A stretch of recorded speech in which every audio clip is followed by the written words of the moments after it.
Počet ću od samog imena koji glasi INGRA, gospodarsko interesno udruženje.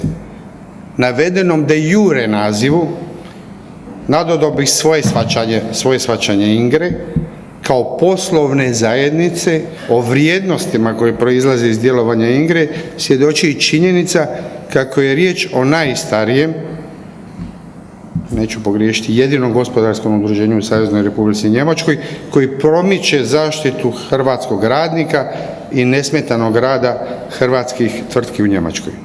Prije svega bi samo kratko pohvalio ovo djelovanje INGRE kroz desetljeća. Stoga ovo je jedan od vrhunskih primjera koji kao takav funkcionira godinama i preko kojega nije došlo do iseljavanja, nego je došlo do privremenog boravka ljudi u Njemačkoj koji su svoje zarade investirali u svoje domove. U dalmatinskim gradovima, u primorskim gradovima gdje su cijene nekretnina izuzetno visoke sa još barem 1000 stanova.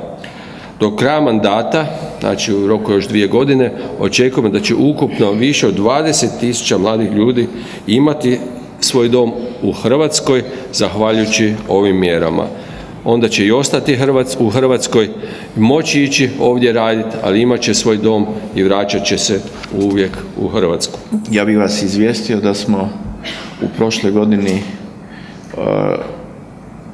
napravili jedan rekordni promet što se tiče INGRE same.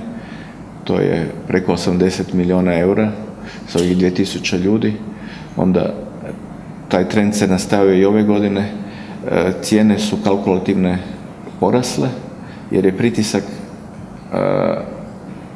naših radnika na nas porastao i mi sada dajemo 10 i 20% veće plaće nego prošle godina samo da zadržimo te radnike.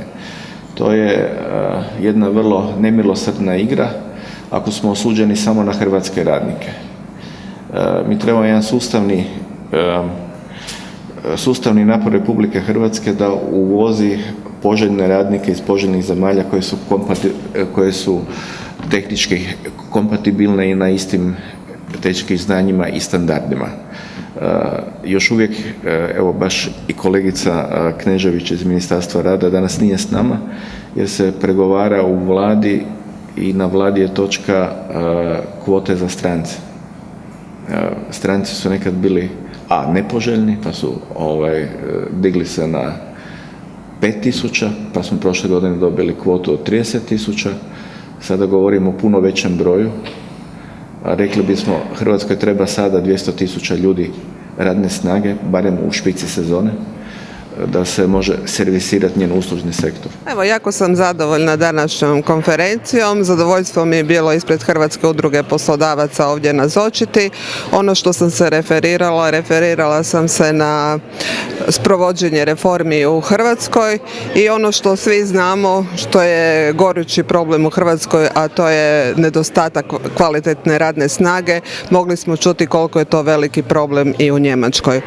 Jesu to naše hrvatske firme, ali isto tako velika je konkurencija u Njemačkoj, veliki je odliv radne snage i mislim da svi zajedno puno moramo poraditi po tome da i mi u Hrvatskoj zadržimo radnu snagu, a isto tako da se naši radnici informiraju da ni u Njemačkoj ne teče med i mlijeko, da za 1 euro veću satnicu dugoročno gube puno više, da isto tako neko bi im trebao rastumačiti da mirovine nisu bajne u Njemačkoj jednog dana kad dođu nazad u Hrvatsku. Znači, ono što bi bio zaključak, veće povezivanje naših institucija, da čuju koji su problemi ovdje u Njemačkoj, da svi zajedno počnemo rješavati, jer samo uvođenjem ove direktive što se sve može desiti za godinu dana, o tome možemo samo naslućivati ako radnici prijeđu na zdravstveno i mirovinsko osiguranje u Njemačkoj, koliko će naši fondovi od toga izgubiti.